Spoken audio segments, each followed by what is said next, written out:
Ngayong gabi, sa Cayetano in Action with Boy Abunda. Ano po ang inyong inirereklamo? Nag-umpisa lang yan doon sa anak namin. Yung batang yun, hindi ko akalain. Masyado siyang hyper. Nakatayo lang yung anak ko, bigla niyang susutukin niya kung anong kamay niya, ganun. Dinala ko po yan sa National Mental. May tinusok na siya ng pencil sa mukha. Intindihin ko raw yung anak nila, may sakit. Lagi ko bang iintindihin na may sakit ang anak niyo? Nananakit yan eh. Ganon lang talaga yung ugali ng aking alaga. Nagsalita ka kako, hindi mo pinalaki yung anak mo para saktan ng iba. Bakit yung anak mo pinalaki ko para saktan yung anak niyo? Tipikal na magkaibigan sa isang barangay, magandang samahan nila, anak nila magkaibigan din. Tapos nag-away yung anak hanggang sa sila na rin ang nagtampuhan. So ayun na, matindi na yung away nila, matindi ang mga salita sa isa't isa. So what happens, no, pag nakalabog ang isang friendship and sobrang sasakit na at gusto na magsampahan ng kaso, yan ang ating tatalakayin. Dito po sa Payong Kapatid, napaka-importante po na hindi lang tama yung advice, hindi lang po tama yung application ng batas, kung hindi dapat makita natin po ang konteksto ng buhay ng bawat isa. Kaya meron po tayong Payong Kapatid Kamustahan. Binabalikan po natin sila, kinakamusta at tinitignan. Ano na ang nangyari sa problema nila? Nagamit ba nila yung payo? Nakatulong ba yung payo sa kanila? Sa ganitong paraan, tayo naman lahat ay mapapayuhan ng mga natulungan ng payo na binigay ni Kuya Boy, ni Ate Pia at ng inyong lingkod. Naisipan ko po na lumapit sa inyo noon. Kaya napakalaking bagay po na nagbago sa buhay ko at malaking bagay po na natutunan ko kung ano pala ang tama, anong batas na dapat gagawin. Nung sinamahan po kami ng CIA, ng mga staff nyo, nakipag-usap naman po ng maayos yung aming ahensya, tapos sinetel nila kami. Kumbaga, hindi lang po ako yung natulungan nyo. Marami po kaming rider.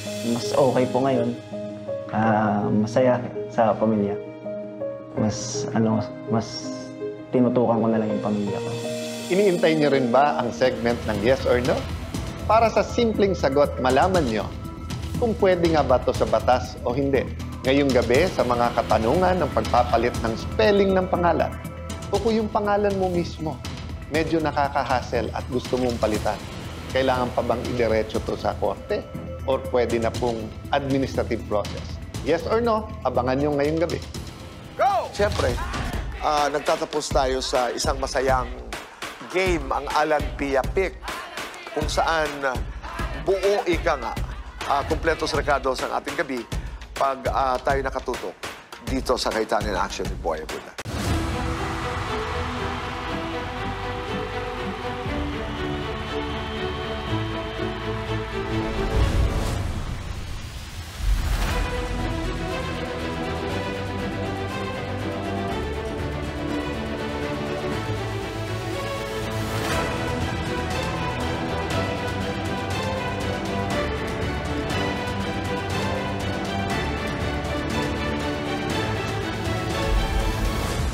Narito sina Kuya Alan. Ako po ang inyong Kuya Alan, kakampi nyo sa batas. Ipaglalaban natin ang totoo at yung patas. Ate Pia. Ako naman po ang inyong Ate Pia, kampyon ng mga kababaihan at kabataan, handang ipagtanggol ang inyong karapatan. At Tito Boy. Maupay nga gabi ay yung matanan. Ako po si Boy Abunda.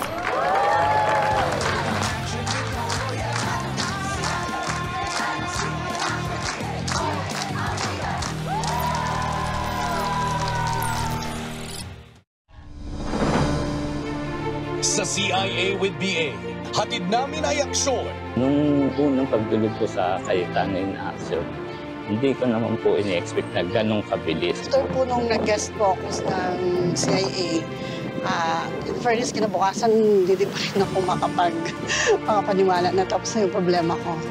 Siguro si Lord lang nagturo. Sige, pumunta kayo dyan. Mag-text kayo dyan. Simula po nung pagka-text ko pa lang na, Sir Larry, okay na yung anak kong susunduin na, biglang i-reply sa akin, papunta na kayo.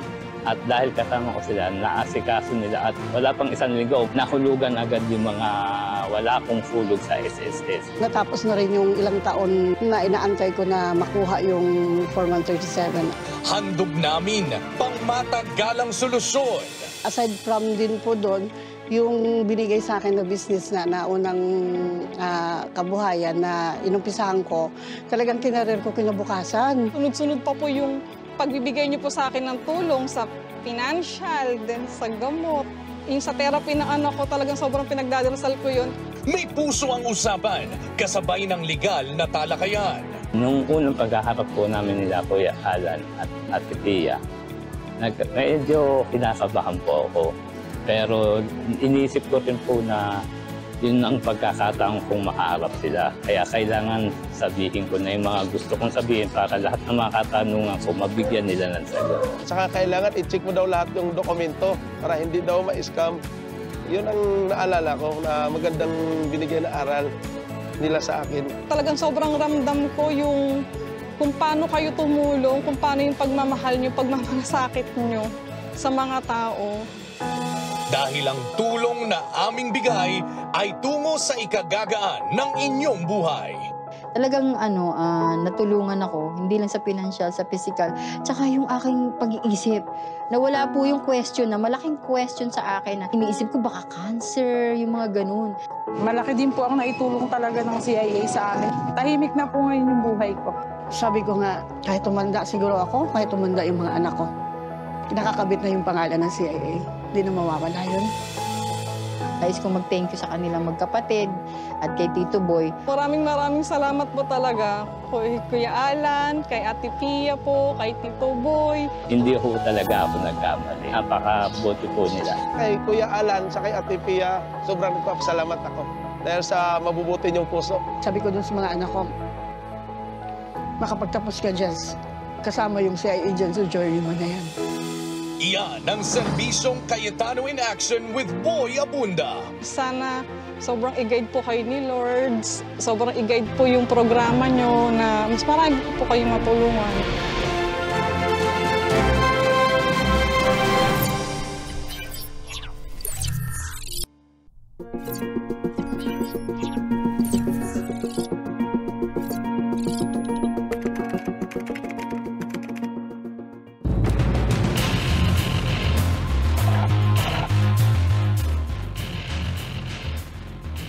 Nanay Ami, magandang gabi po. Ano po ang inyong inirereklamo? Kasi ako talaga best friend ko si Joy. Pumunta po kami ng province, isinama ko po pamilya niya. Nag-umpisa lang yan doon sa anak namin. Hindi nila naintindihan yung batang yun. Kahit na ampun lang yun. Pinapahalagahan namin yun. Yung batang yun, hindi ko akalain, masyado siyang hyper po. Ngayon, pinapagamot ko na nga po siya. Kasi nagtataka na ako, pag naglalaro po, pag nainis siya, ibinabarukan na niya yung laruan. Pag hindi na niya talaga ma-fix, galit na galit. Yung TV nga namin na malaki, nabasag na niya. Anong sabi po ng doktor? Hyperactive? Opo, hyper. Tapos may iniinom po siya. Dinala ko po yan sa National Mental, sa center.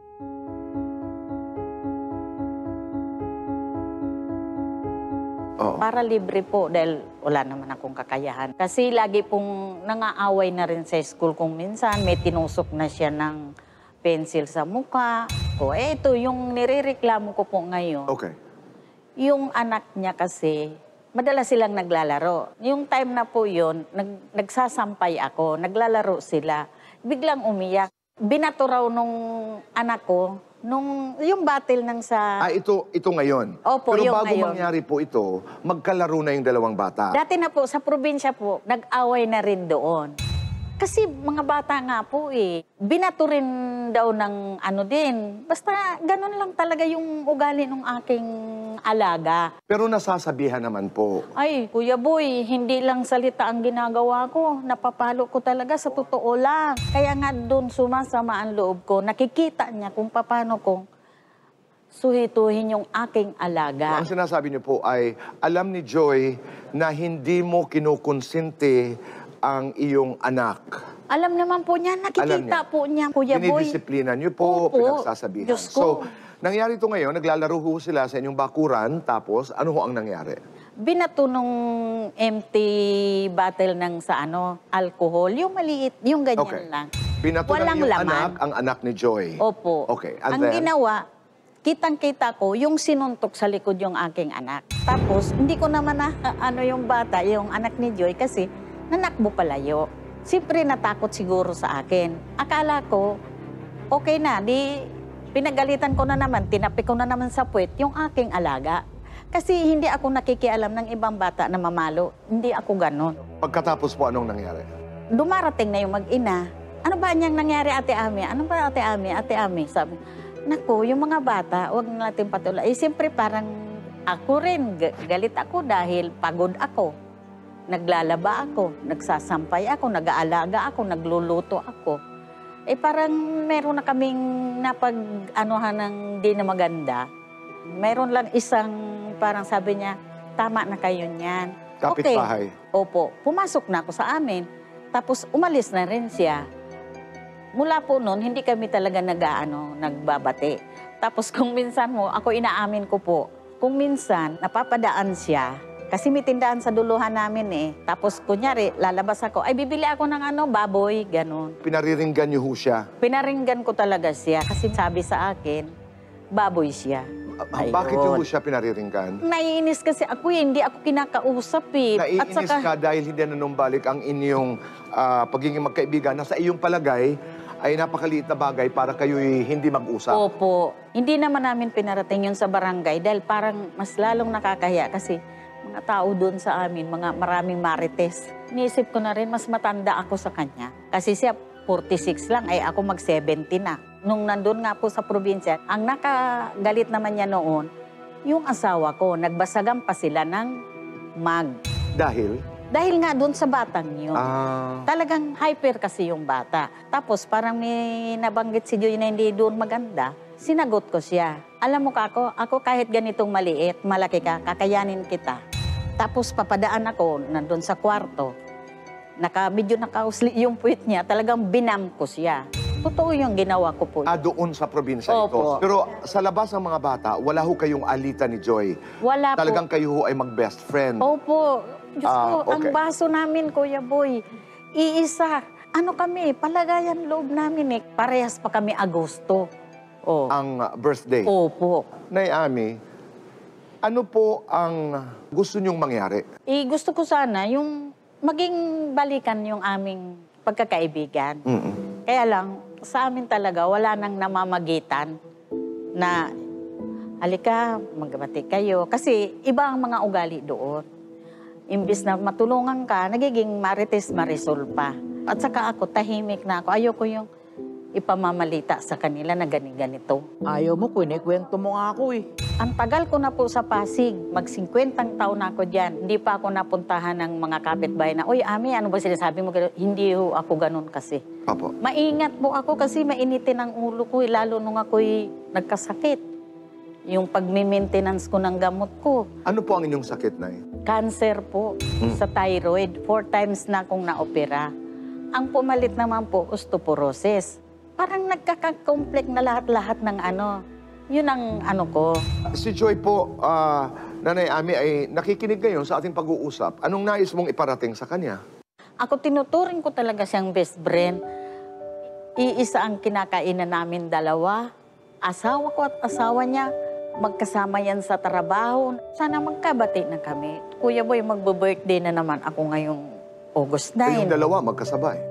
Ang hirap, Kuya Boy, yung masasalubong mo. Para kang laging may iniiwasan. Kasi ang buhay natin ngayon, hindi natin hawak talagang malay mo, mamaya, bukas, mawala. Makakarap po natin mamaya si Ate Pia. Susubukan ho natin kung ano po ang ating magagawa.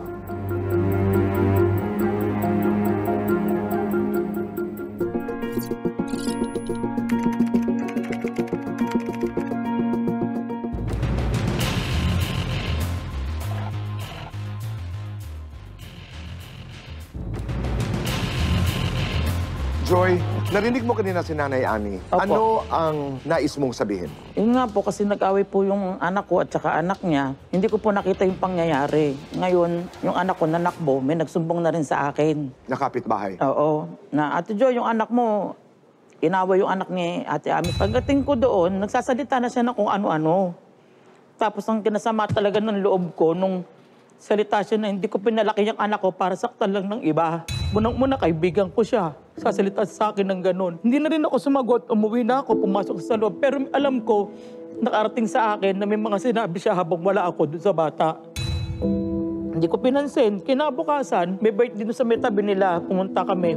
Nag-inom kami, asawa ko kasama ko. Nag-inom kami doon. Asawa niya nandoon. Ngayon yung dalawang bata, naglalaro na naman. Yung anak niya tsaka anak ko. Yung gano'n na sinasabi niya, isang container po yun na gano'n kalapad, pero walang laman. Pinalo na naman niya doon sa bata. Ngayon, ang ginawa ng anak ko, yung galon, kinuha, iba nilibag. Nakita ko yun. Nagalit sila, bakit daw itinapon yung laruan ng bata. Doon ako nag-react. Sabi ko, dapat naman talagang itapon niya ni kasi yan ang pinagmumulan ng pananakit. Kesyo raw, intindihin ko raw yung anak nila, may sakit.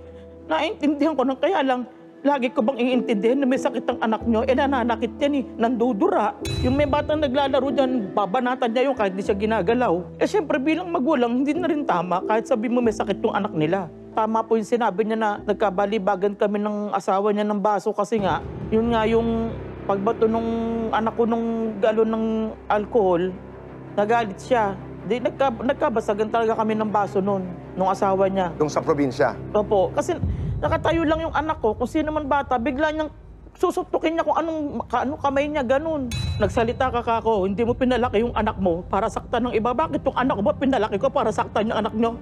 Ginanong ko na siya. Tapos sinabihan niya kung arte-arte ko daw. Kahit malaki daw ako, lalabanan niya ako. Doon na kami nagkaanuhan. Totoo yung sinabi niya na halos isang plato na kami kumakain. Kaya lang bakit ako sa kanya nakarinig ng ganung salita? Napagkwentuhan siya ng mali, pabor lagi sa kanya. Ano yung kwento? Sumugod daw ako sa kanya. Hindi naman ako talaga sumusugod, Tito Boy. Talaga naman pumunta yan. Ang mga kwento siya na, ang ano sabi sa akin nung kakilala niya, naku, yung best friend mo, sinisiraan ka, ganyan, pagka ganyan, iwanan mo na yan, ginaganon ako. Bilang magkaibigan kami, hindi ko na pinapansin, kaya lang parang, patong-patong na. Pumunta ako sa kanila, gusto ko na talaga siyang kausapin na. Dahil nga, hindi na tama yung ginagawa niya, nagkwekwento siya ng mali. Ako ang masama, ganun. Yung asawa niya ang nakaharap ko, doon nga, inaawat niya ako. Sabi ko, gusto ko lang siya makausap. Sabi ko, ganun, dahil, bakit ka ako nagkwekwento siya sa labas na kung ganun-ganun? Kung sinisiraan niya Sabi ko dun sa asawa niya, pagsabihan mo na mga yung asawa mo kung ano-ano mga kwento sa akin sa labas, ako sinisira Narinig mo rin na sabi niya ay gusto niyang magkaayos kayo. Opo. At mag-best friend kayo. Kunyari, may okasyon. Sinasama niya ako, pakilala niya sa akin best friend. Tapos ganun lang maririnig ko sa kanya. Kaya sabi ko nga, pinapakilala pa akong best friend, tapos ganun lang din maririnig ko sa kanya.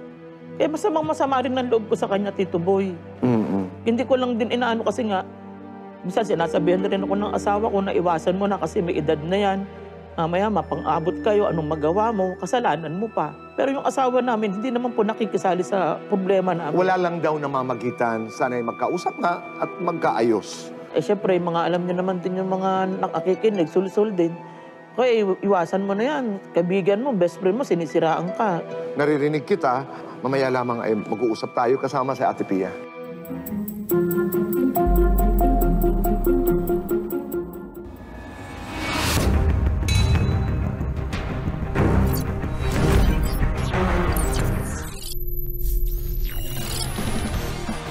Dito po sa Case of Face, narito po ang nagrereklamo si Nanay Ami at narito naman po ang kanyang best friend dati, si Joy.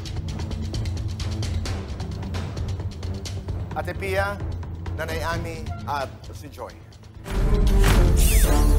Libo-libo, milyon ang nakikinig at sana may matutunan din dun sa life lessons natin. So first of all, nanay din ako katulad nyo.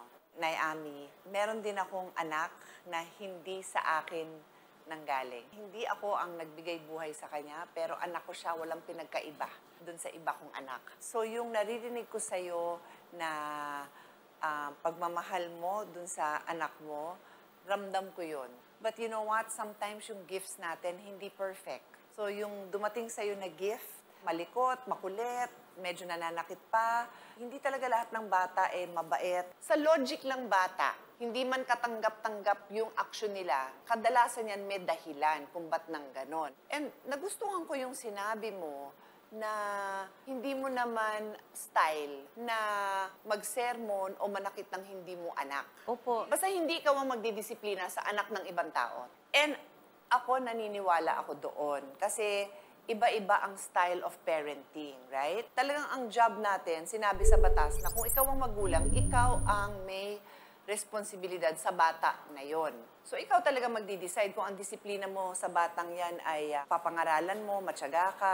Pag nandun yung nanay, normally, pag magkaibigan naman kayo, kanya-kanyang sermon na ng anak yon. Ngayon, syempre, pag napalapit ka na rin doon sa anak ng kaibigan mo, minsan naman, sa sobrang lapit mo doon, parang anak mo na rin, napapagsabihan mo na rin. Hindi natin karapatan na magdisiplina ng ibang bata. Nasa batas yan, Kuya Boy, Yung parental authority mo is sa sarili mong bata. Walang sinabi sa batas na may parental authority ka doon sa anak ng kapitbahay mo o sa anak ng best friend.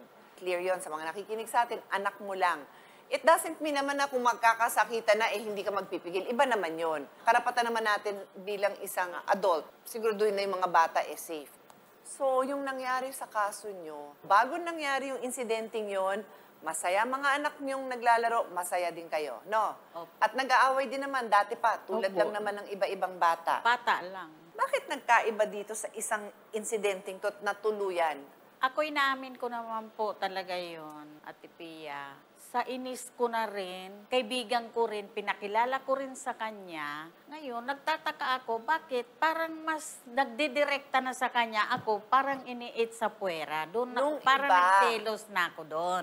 Hindi ko po alam na ganun na pala. Gaano na ako dahil hindi naman niya makikilala yung tao kung hindi sa akin. Halong selos na Ate Pia. Bilang mga magulang, kailangan ihiwalay natin ang personal natin sa Yun ikabubuti lang po. ng mga bata. Thank you, inamin mo. Opo. Maamin siya sa'yo na Ramdam ganun ko naman pala yun, yung Ate Pia, selos. Kau naman. Ramdam ko naman yun. Ba't ka pa kasi may ibang kaibigan? Siyempre, ganun na lang yung love niya sa'yo, tapos nang barkada ka ng iba. So may kasama palang ganun. Pero ang sabi niya, masakit ang loob niya dahil nga may nasabi ka. Hindi po ako ang nagsalita noon. Sino? Yung asawa ko. Hindi po ako. Anong salita ho yun, Nay? Yung pinalaki yung bata para hindi saktan ng iba. Tama naman na yung asawa. Asawa O ko po. ikaw naman, anong Ako. nasabi mo ba sa kanya na huwag mo nang pansinin? Huwag mo nang pansinin. Yun nga po. Sana bilang mag-best friend, ginanon mo na lang na, pansinin niya. Ay, hindi po. Ang ginawa niya pa, sumagot siya. Ang arte mo, kahit malaki ka, lalawanan kita. Sumagot pa siya ng ganun. Nung nasaktan nung anak niya, yung anak ko, doon nag-umpisa yung alitan na talaga namin Kasi hindi ko rin alam nakita yung pangyayari. Ang nakita niya, yung sinaktan yung anak niya ng anak ko dahil gumante. Totoo yun. Pero nangyari yan daw. the next day, di ba? Dahil yung Sabi mo unang nga, the pagkasakitan, umuwi. Hindi kayo Oo, nagpang-abot. hindi kami nagpang-abot Tama? noon. Kasi Kasi yun, araw. nagsalita na nga ng gano'n na hindi ko pinalaki yan para saktan lang ng ibang tao. Siyempre, ang sa akin, kaibigan mo kung bakit makakarinig ako ng gano'ng salita sa'yo. Yeah, of course. Diba? Expected mo sa isa't isa. Sana sinabi na lang niya mauna sa kayo akin. na, naku, ito Oo, naman tama mga na anak, yan. ito Mga naman mga bata anak yan. natin. Yun ang inaano ko. Sa sobrang kakulitan nga, you really need na nandun yung village mo laging nagpapangaral para dumikit To sa help. utak niya na, bawal pala to. Tsaka sasabihin ng paulit-ulit na with love. Talagang, kung hindi mo kilalang may sakit, may pagkasalbahe. Kasi hindi nila maintindihan, baka na-overwhelm sa mga pangyayari. Maraming ganon. So I'm glad na meron kang nakonsultang doktor. That's really admirable. So like any other family or friends, nakapagbitaw kayo ng mga salitang masasakit. Ako, kakagating ko muna ang labi ko bago ako magsalita, bago ako makapag-text ng hindi maganda sa mga mahal ko sa buhay. Kasi pag ako nate-text o nasasalita ng gano'n, ang hirap kong kalimutan. Ang sakit. Ang sakit. Hindi ko maisip na, mahal mo ko, tapos nakapag-text ka sa akin ng ganyan, o nakapagsalita ka ng ganyan. So, yun yung nakita kong nangyari sa inyo. So, gusto nyo bang gamitin ang pagkakataon na ito na magsabi sa isa't isa kung nakapagbitaw man kayo ng salitang gusto nyong bawiin? Ilang taong kami naging magkaibigan. Away lang ng mga bata, magbibitaw ng ganung salita. Baga sa halos na nga po lahat ng sikreto namin, nasabi na namin sa isa't isa. Tapos sa isang iglap, ganun lang. Yun na nga Hindi ko kalain siya pa magsasalita sa akin ng ganun. kayo naman ang mas may edad. Nakapagsalita yung asawa mo, hindi ikaw, narinig niya din ba sa'yo na wala yun na huwag mong pansinin yan? Wala, hindi niya sinabi. Ang sinabi pa niya, ang arte mo, kahit malaki, papatulang kita. Yung pang inano niya. Kahit nasabihin mo, may pinakilala ka sa akin, iba yung pagiging kaibigan ko sa'yo sa pagiging kaibigan ko sa pinakilala mo sa akin. Iba pa rin yung sa ating dalawa. Ako, inaamin ko naman, nagkamali din ako. Hihingi ako ng sorry sa'yo. Wala, hindi tayo mag-ano. Alam mo naman.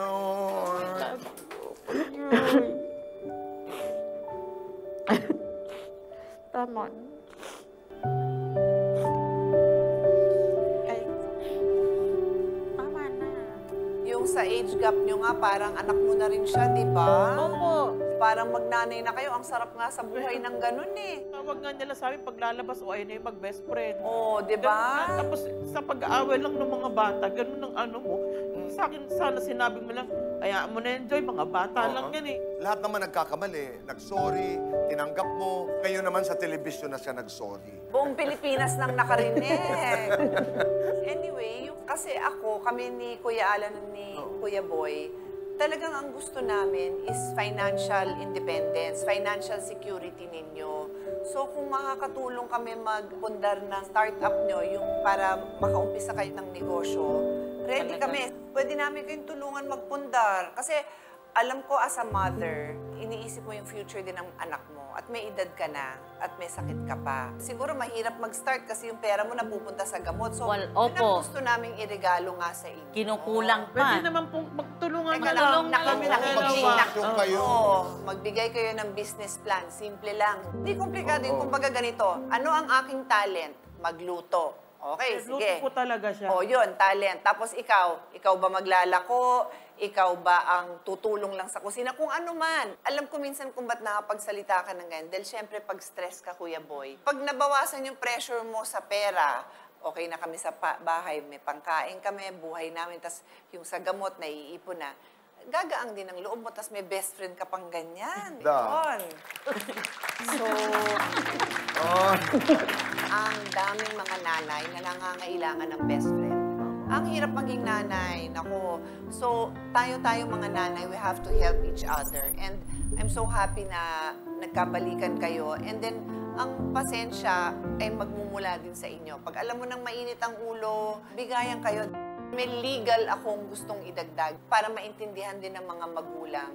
Meron tayong concept in the law that is called vicarious liability. Ang ibig sabihin nun, hindi ikaw ang nakasakit. You are not the one who caused damage. Pero yung nasa under mo ang nakagawa, therefore, ikaw ang magbabayad.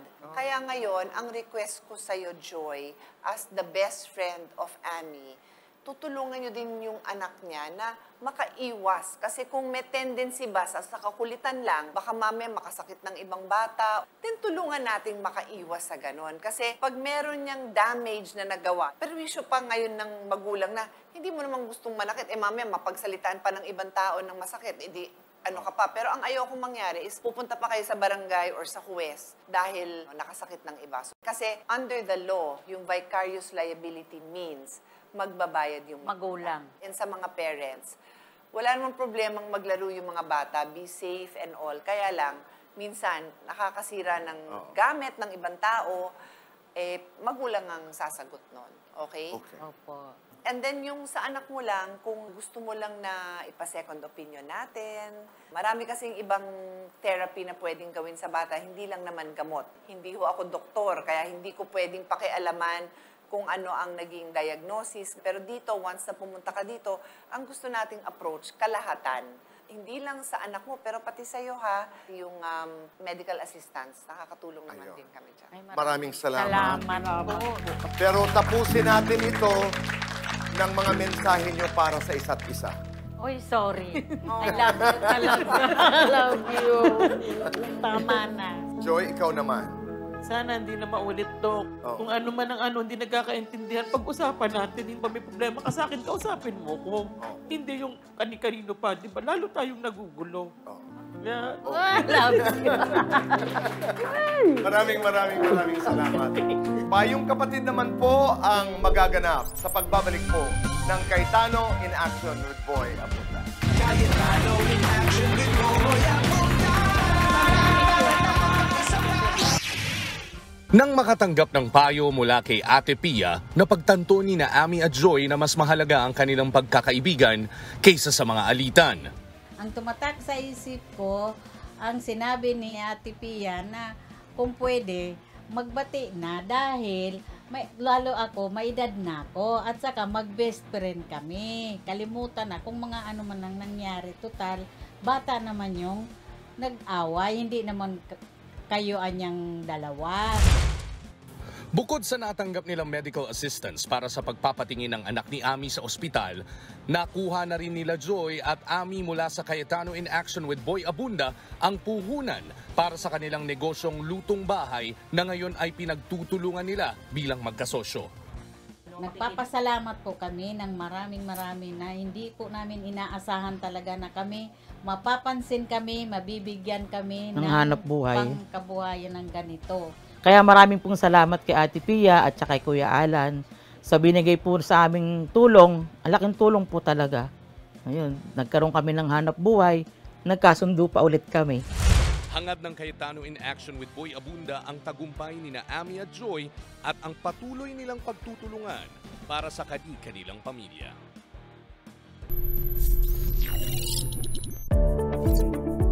Magandang hapon sa inyo, Ate Daisy. Magandang hapon po, Kuya Ala. Tinrive ng aking pamangkin ang sasakyan, nabangga. Nung nangutang po ako para ibayad doon sa ginawang kotse, nung nailabas na po, ayaw na po ngayon ni Esilin magbayad. Sa isang buwan po na pasok namin, 2 weeks lang po yung nire-release nila. Hanggang sa nung nag-2022, mula nung May, hanggang sa bandang huli po, naging 1 week na lang po yung binibigay. Jason? Magandang hapon po kuya. Iniwan ako ng mga magulang ko. Ang papa ko po, baril, namatay.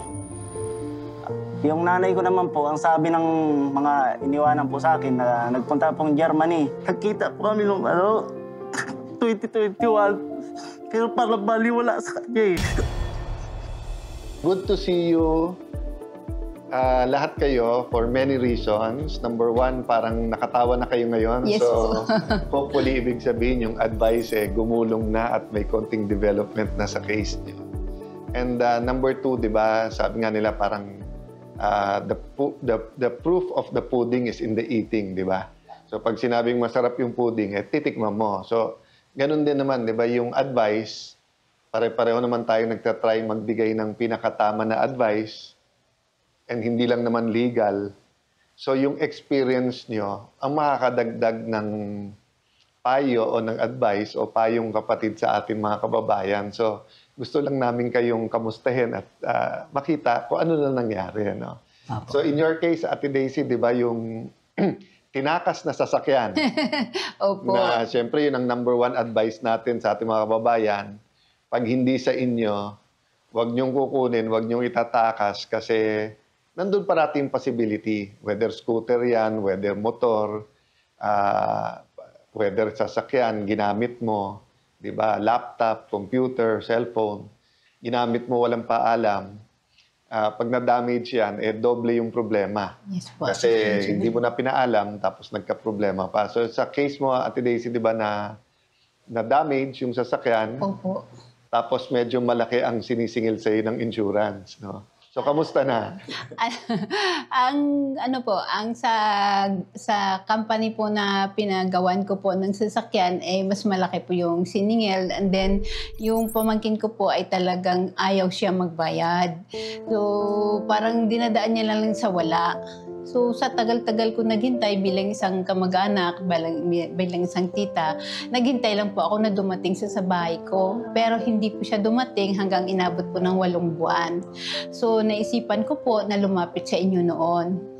Kaya napakalaking bagay po na nagbago sa buhay ko at malaking bagay po na natutunan ko kung ano pala ang tama, anong batas na dapat gagawin.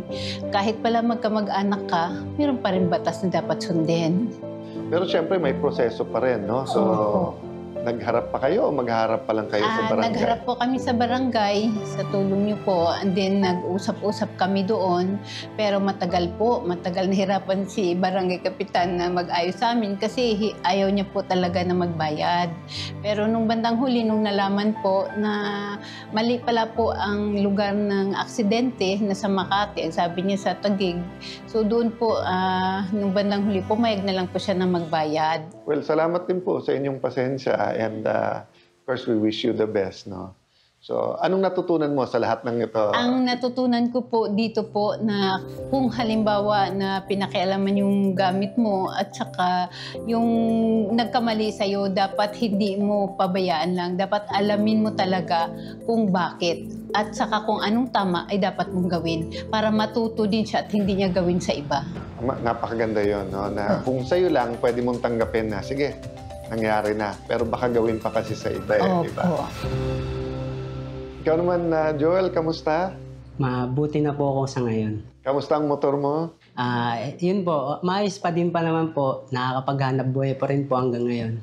And then, balita ko, maganda naman daw ang pakikipag-usap niyo sa agency. Opo, tama po yun.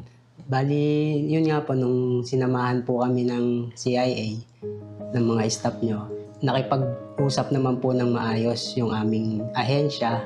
Tapos, sinetel nila kami. Kumbaga, hindi lang po ako yung natulungan nyo. Marami po kaming rider. Kaya... At ikaw din, Joel, hindi lang sarili mo natulungan mo. Opo. Kasi lahat ng kapareho mong kaso, yes po. Naasikaso din. Diba? Tama po. And obviously, balita naman namin sa mga nakipag-usap, talagang dumaan din sa hirap ng konti yung agency, di ba? So parang hindi naman sa gusto nilang makalamang sa iba. Opo. Talaga lang nahirapan din. Parang sa ngayon, halos lahat na ng kasamaan mo, no? May natira na lang atang 2 o 3. 3 na lang po. Oo. Opo. Na inaayos yung incentive, no? Oo. Last check na lang po yun. Pero the rest na 15 po kasi kami, yung 12, successful na. Yung 3 na lang po. Pero nasunugan daw kayo? Opo, nasunugan na po kami bago pa po ako lumapit sa inyo.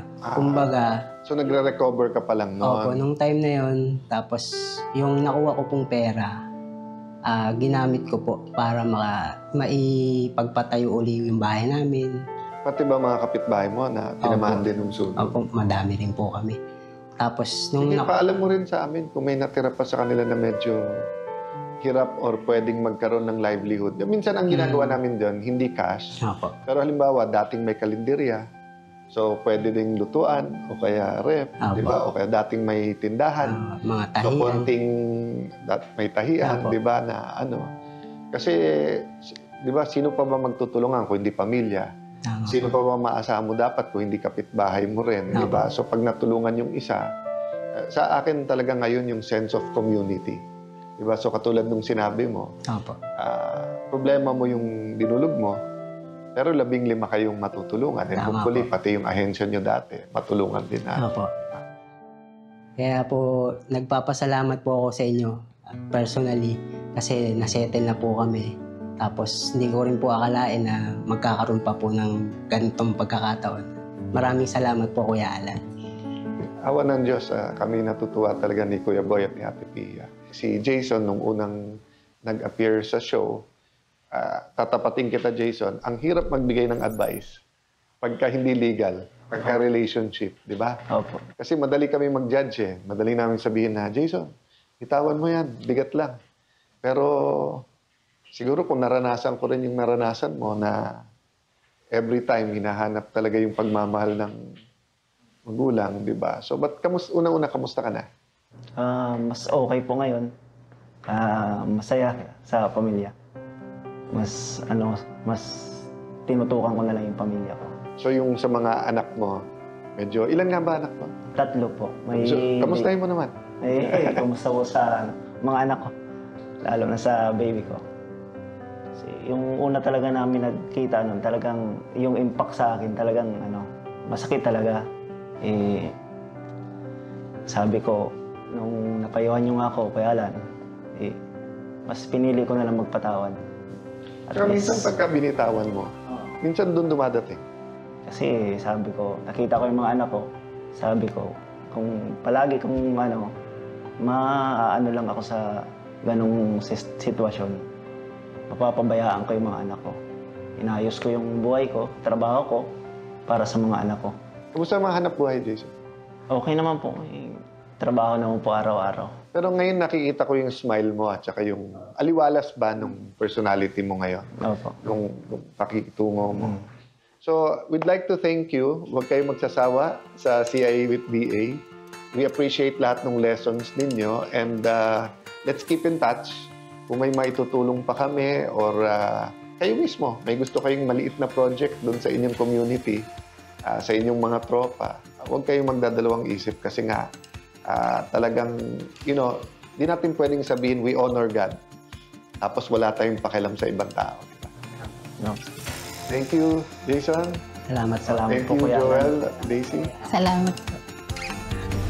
Cayetano in Action with Boy Abunda would like to thank Siomai King, ang hari ng siomai. JC Organic Barley. Live healthy. Choose good life. And Seimada from La Luna Cafe. Come home to a delicious tradition. We're located at 103 ML Quezon Avenue, Hagonoy, Taguig. 7. Visit at B6, Bonifacio High Street, BGC, Taguig.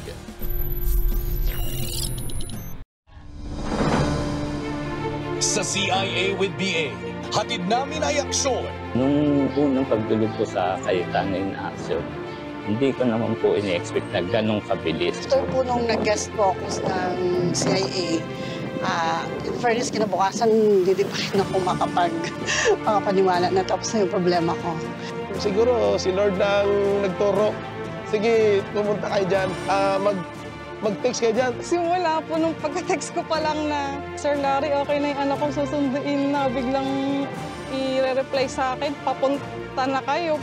At dahil kasama ko sila, naasikaso nila at wala pang isang linggo, nahulugan agad yung mga wala pong fulog sa SSS. Natapos na rin yung ilang taon na inaantay ko na makuha yung 4137. Handog namin pangmatagalang solusyon. Aside from din po doon, yung binigay sa akin na business na naunang kabuhayan na inumpisahan ko, talagang tinarir ko kinabukasan. Sunod-sunod pa po yung pagbibigay niyo po sa akin ng tulong sa financial, then sa gamot. Yung sa therapy ng anak ko, talagang sobrang pinagdadarasal ko yun. May puso ang usapan, kasabay ng legal na talakayan. Nung unang paghaharap po namin nila Kuya Alan at Ate Pia, medyo kinakabahan po ako. Pero inisip ko rin po na yun ang pagkakataon kong makaharap sila. Kaya kailangan sabihin ko na yung mga gusto kong sabihin para lahat ng mga katanungan ko, mabigyan nila ng sagot. Saka kailangan i-check mo daw lahat yung dokumento para hindi daw ma-scam. Yun ang naalala ko na magandang binigay na aral nila sa akin. Talagang sobrang ramdam ko yung kung paano kayo tumulong, kung paano yung pagmamahal nyo, pagmamalasakit nyo sa mga tao.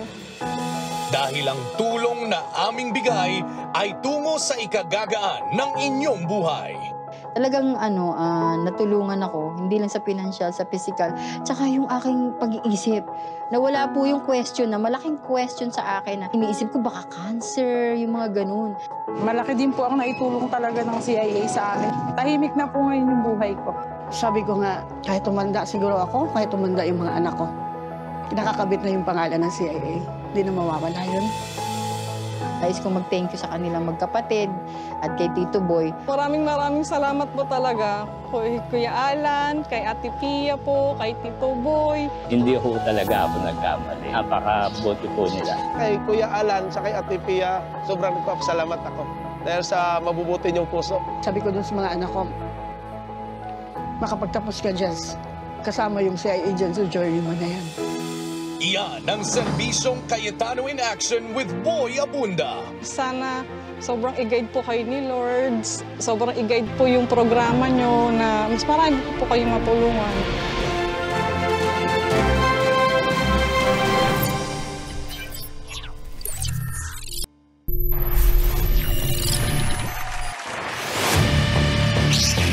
Kuya Alan, napag-alaman ng kapitbahay namin na may mali sa spelling ng pangalan ng anak niya sa birth certificate.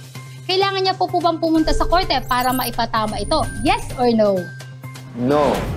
So malaking problema ito dati pa at alam naman po natin, mas technical at mas mahaba ang proseso sa korte. Kaya nga ang aming ama, si Senator Rene Compañero Cayetano, kinarir niya yan yung pag-change administratively.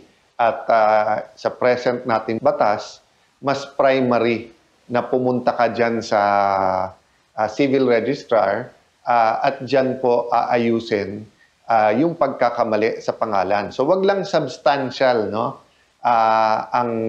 Ang pagkakamali, for example, magbabago yung age o yung civil status mo. Pero kung yan po ay, let's say, Alan, na dapat single L, pero nandyan sa yung birth certificate ay double L, di ba? O kaya yan ay Mary, pero ang spelling niya ay Mary. So, pwede pong papalitan yan through an administrative process. Kuya Alan, may isa pa po pala akong tanong. Meron po akong kapitbahay na Chinese citizen. Ngayon po, pwede po ba siyang mag-file ng petition for change of name na dito siya pinanganak sa Pilipinas at matagal na po siyang naninirahan dito? Yes or no? Yes. Ang masusunod kasi na batas, at least dito sa Pilipinas, yung batas kung saan ka domiciled. Ibig sabihin, dito ka nakatira, so yung batas ng Pilipinas. At sa batas ng Pilipinas, yes, pwede yan. Ngayon, i-check mo rin doon sa batas ng iyong bansa. Kasi, for example, di ba, nag-change of name ka dito sa Pilipinas, pero foreign national ka. Baka hindi palitan yung pangalan sa passport mo. Pero dito, pwede, tapos magagamit mo yung change of name mo. Kuya Alan, meron kasi akong kaibigang babae. Parehong Korean ng kanyang mga magulang, pero dito na po siya pinanganak at lumaki sa Pilipinas. Kailangan pa po ba niyang pumunta ng korte para makapag-apply ng Philippine citizenship? Yes or no? No. Hindi mo kailangan dumiretso sa korte. 3 po ang proseso natin kapag gusto mong maging Filipino citizen. Administrative, judicial, at saka legislative. Ngayon, dun po sa administrative ay may mga requirements to. So kung ikaw po ay foreigner, if they are foreigner, born here, living here, may mga additional requirements lang, you don't have to go to court or to the legislature. You can go to through the administrative process na maging isang Filipino citizen. Kuya Alan, paano naman po kaya yung tita ko na OFW sa Qatar? Pwede rin po ba siyang mag-file ng petition for change of name kahit nasa ibang bansa siya? Yes or no? Yes. Pwede siya pumunta sa pinakamalapit na embassy or consulate at doon ay personal niyang hingin or i-file yung petition para sa change of name, no? At tandaan po natin mga kababayan na kapag yan ay embassy o consulate natin, yan ay Filipino soil din. Diba? So marami pong mga proseso na pag sinasabing kailangan ikaw mismo o kailangan under oath, ang pwede nating gawin sa ating mga embahada or consulate.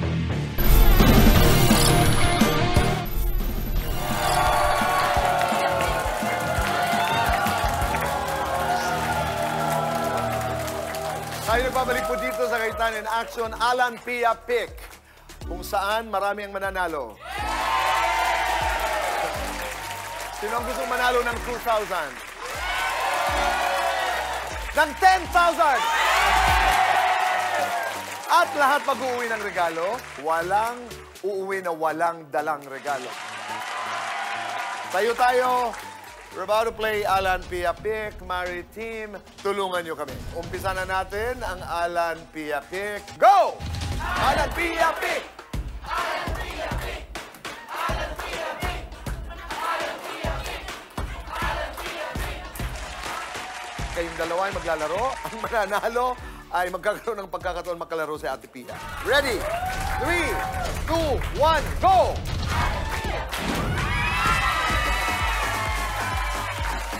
Congratulations. Maraming salamat. May regalo kami dyan. Oh, good luck. Pag nanalo, may 10,000. Pag hindi naman, huwag mag-alala, may ruleta pa. Okay. In 3, 2, 1, go!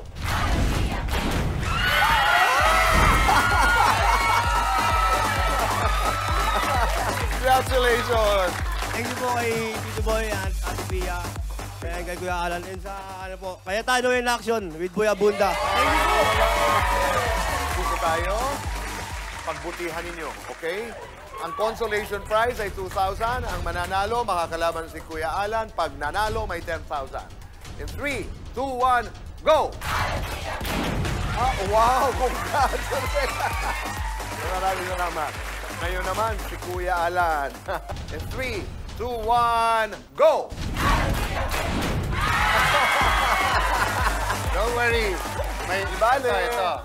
Meron pa. Kapag natapat sa puting linya, 10,000 ka pa rin. Go! 10,000!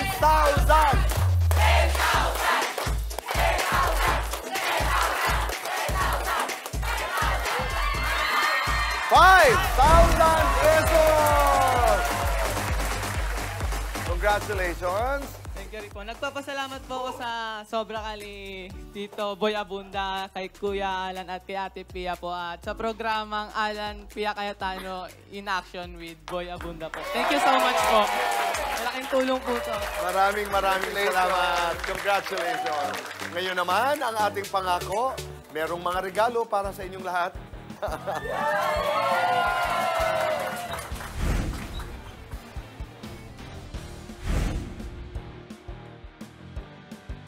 Maraming salamat. Kuya Alan, Kuya Boy, Ate Pia, kailangan pag may tutulungan, makita natin kung natulungan talaga ano nangyari. Kaya follow up. Kaya ang ating pong binigyan o pinagsikapan sa episode na to ay balikan ang 3 binigyan natin ng advice sa Payong Kapatid para makita nga na kung may follow-through at ano nangyari sa kanilang mga problema, ano epekto ng advice na to. Tama yan, Kuya Alan. Ate Pia? Well, yung sa case-to-face naman, ang na-realize ko din, maraming malalalim na issue na pwedeng maging kaso. Tapos, ang pinanggagalingan talaga is yung personal relationship. So that's the lesson that I want na matandaan natin, na i-value natin yung relationships natin. Kasi pagka hindi, minsan ang katutunguhan lalo nakakagulo pa sa buhay natin. So let's always show respect and love to the people we're close to. Yeah. And I love yung sinabi mong always show respect and love kasi yung palang selos, yung palang inggit, yung palang feeling mo hindi ka pinapansin, yung longing, wala palang age yan. Tama. Napakaganda, hindi ba? At parati kong sinasabi na isa ito sa mga paborito kong portions dito sa ating palabas. Dahil ang dami-dami mga katanungan, ang akala natin, alam natin ang kasagutan. Dito, maski bahagi po ako sa programang ito, ay meron pa rin ako mga moments na, ay, ganun pala yun. Ay, mali pala yung aking pananaw. Kaya sa inyong lahat, maraming salamat din, lalo na sa mga nanonood sa kanilang mga tahanan, sa inyong pagpili na makasama kami mula sa aming puso. Maraming salamat. Kaya kaming lahat, happy kami kung may natututunan kayo at magagamit nyo sa buhay nyo. Ang huling paalala ko, ang sinasabi lagi ng aming ama, the late kompanyero Rene Cayetano, huwag magpaapi at magpatas. Kung may legal tayong kaalaman, mas mailalaban natin kasi may baon tayo sa ating karapatan. Basta sa akin lamang ay dun lagi tayo sa tama dahil sa batas, wala tayong kawalan. Maraming salamat. Kita-kita po tayo ulit next week. Dito lamang sa